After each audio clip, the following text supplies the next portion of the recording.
This is probably the best Crowcastle Town Archers / Cannons colony build that you can get started with and use to level up your infinite colony or beat up the last orc colonies, whatever you might have need for. In this video we will go through all the units, what you need for them, skill tree, everything related to the build, and also things that you can do to improve this even further. This build will work for you in your early game and in your mid game, but it will also work for your late game as well. Basically the only difference that you need to do is that you have better items and more skill points to use. And while this build is now based on the Lightning Town Archer setup, you can use this with any other elemental setup as well, as long as they use Town Archer as a damage dealer. The only thing you would change is the leader. The key element is to have Town Archers in your build. Let's start by going through the units. The main damage dealer we have in the setup are the Town Cannons. They will do the vast majority of the damage. The basic idea of Infinite Colony build is that you push the enemy monsters on top of the enemy castle while your cannons are constantly bombarding the castle and also clearing those monsters away as well. In your very early game, Town Archers might be better option to use than the Town Cannons, so if you are in your first 10,000 or 20,000 waves, try both setups and see if the Town Cannons or Town Archers work better for you in that case. But later on the Town Cannons will be the stronger option to use in your colony setup for this build. And because they are doing the vast majority of the damage, we want to boost them as much as we can. That's why we have the Dark Skeleton in here first. Just like in the Wave build, he is here to boost the Town Archers, and this buff will also be applied to the Town Cannons. So make sure to include him in if you can make his cooldown to be below Pure Wizard's cooldown.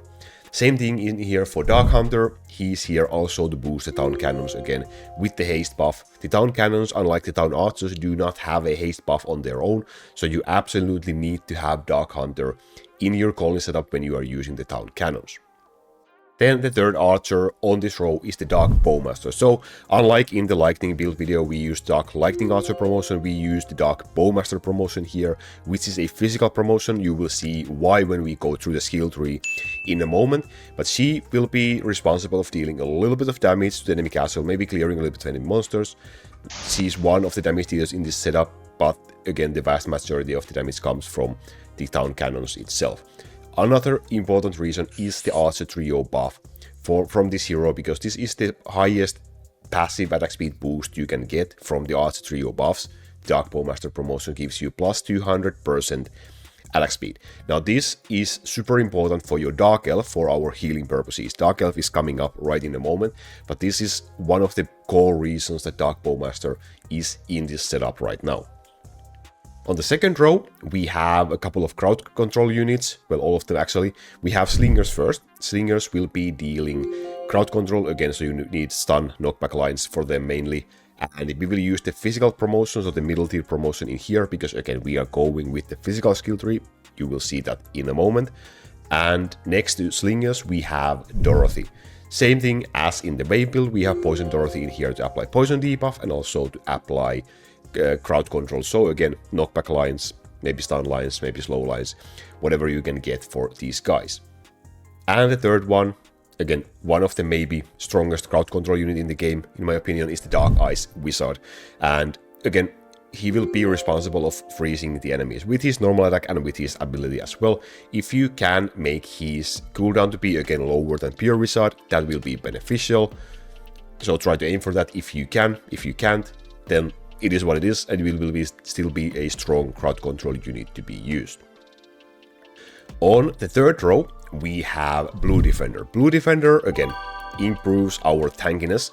We need to improve our tankiness because in Orc Colonies, in Infinite Colony, we are constantly being bombarded by enemy attacks. So having more HP, having more defense means we can survive longer, means we can beat up higher level colonies than what we otherwise would be able to. So Blue Defender is our number one choice in this slot, and he doesn't need any items, so he's an extremely simple hero to use.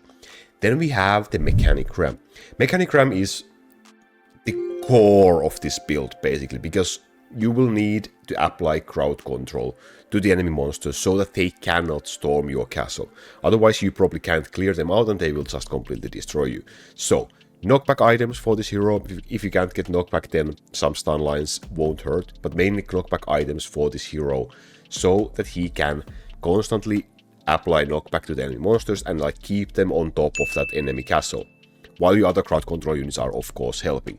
This unit needs items to work with, so if you don't have any items, this unit will be useless, so good try to get those knockback items for the mechanic run. And then we arrive to the Dark Elf, which I described earlier. So she is responsible of applying constant healing for our setup, and we are constantly being bombarded, so we are constantly taking damage, which is why we also want to be able to constantly heal ourselves. So that's why Dark Elf comes in the picture. She's getting the 200% attack speed buff from Dark Bowmaster, which is huge for her. And also we are using the physical skill tree, again, in a moment, and that will also boost her healing capabilities. The +1 arrow lines are the best, so whenever you can get access to those, you absolutely want to add +1 arrow lines for this hero, otherwise her healing will be much lower than with those lines. So aim for those items as soon as you can actually find L and E tier items. And then on the 4th row, the Dark Necromancer, exactly the same thing as in the wave build. One of the key units, the Curse, is a really strong buff. So include him in, put him next to Pure Wizard, make sure his cooldown is lower than Pure Wizard's cooldown. Which leads us to Pure Wizard. Again, another same thing as in the wave build. We want Pure Wizard to reduce the cooldowns in our build. This means more buffs, more crowd control, more everything. So include him in an as low cooldown as you can possibly get. So you need a lot of cooldown items for this setup, so make sure to farm those when you can kill Sin, let's say Dragon, or eventually Bone Dragon. Our last unit on this castle is Stos. Stos heals our castle. So with the Dark Elf, they are the pair duo that will help us stay alive during the run. And Stos will give us 30% max HP whenever he is cast, unlike Smith, who will give 60%. Both of them heal your castle, but Stos has only half of the HP recovery, but also much slower cooldown, which is why Stos is usually better to be used in your colony setups instead of Smith. Smith can be used in Wave because you only need to cast him like once per battle, but you will need to be casting Stos quite few times during your colony runs, so Stos is the better option for the colony setups. Now, if you do have the 13 hero slot, or you can drop Dorothy or Slingers, I would recommend taking in the Druid. The Druid will improve your build's tankiness even further. You will need +1 summon unit items for this hero, for both of the items, for him to reach the maximum potential that you want from him for this setup, because you will get 5% defense for your castle for every end that you have. On base level, you only have one end, so that's 5% defense. If you have +1 summon unit items on both item slots, that means 2 extra ends, so you have 3 ends, each giving you 5% defense. So that improves your tankiness against a lot. So if you have 13 slot, put Druid in there, and that is a way you can do to improve this build even further. In our leader slot, we have Thor. Now, Thor is here because this is based on the Lightning Town Archer build. And if you don't use the Lightning build, if you don't have Thor level, then you don't need to level up Thor for this. Just pick the leader that you are using for your current base setup. But in early game especially, Thor will help you to clear out some of the crowd monsters, because you might be not able to completely get rid of all of them, so that they might actually be able to storm you eventually, especially if you don't have enough knockback items for your build yet. So having Thor in here, because he's already leveled, will help you a little bit with that. And he won't be that strong because we don't have access to the lightning tree in this setup for early and mid game, but we'll still use something. But if you do use pure Town Archer build, for example, then a Zero would be an excellent choice for that purpose. Now, Heroes and Leader done, let's go through the buildings. In here we have the Uni-Guild, which will again boost both of our Town Archer and Heroes damage. If you don't have enough crystals to buy the Uni-Guild yet, then you want to have both Archer Guild and Hero Guild in this setup in that case. Then we have the Spring Water, which will reduce the cooldowns of everyone in the build, must be included in this setup. And the third one is the Bar, which will give us double the amount of slingers, so that we have 10 slingers in our setup. If you don't use slingers, which is an option you can try and do, then you can remove the Bar and you can take in the Forge. Forge will give you 10% more HP for your castle, which again helps us survive a bit longer. And this also means you will also get more HP back from every Stos cast that you get during your run. So Forge is an option if you don't need the bar, if you don't use slingers in this setup. In the castle part section, we have not the lightning base, but the stone castle, which is the physical base, because this will boost our Dark Elf's damage, more healing for us, and also Dark Bowmaster's damage, so a little bit more damage from that. So we want to maximize our healing so that we can boost our Infinite Colony level as far as we can. Then we have the Frozen Castle, which only helps if you do have the Ice Tree. I don't actually have it in here, so it's basically useless in this slot. But eventually, once you get the Ice Skill Tree, the Frozen Castle will give you a little bit more slow for the enemy monsters. The Sealed Castle, again, for tankiness, so that you can tank more enemy hits and survive a little bit longer. An obvious choice for all of your builds. Always have a Sealed Castle in your builds. The fourth slot is Cold Castle. Doesn't do anything, it just looks cool, so I have it in here. If you have leveled some castle part that does damage, you can put it in here, whichever you want. It won't make any actual difference, or it shouldn't make any actual difference, so you can use whichever you have leveled in the fourth slot over there. On the tower section, we have Thornworm to apply slow to the enemies, so a minor crowd control boost. Doesn't need any other items than maybe eventually some cooldown if you can access to the tower node section in the skill tree.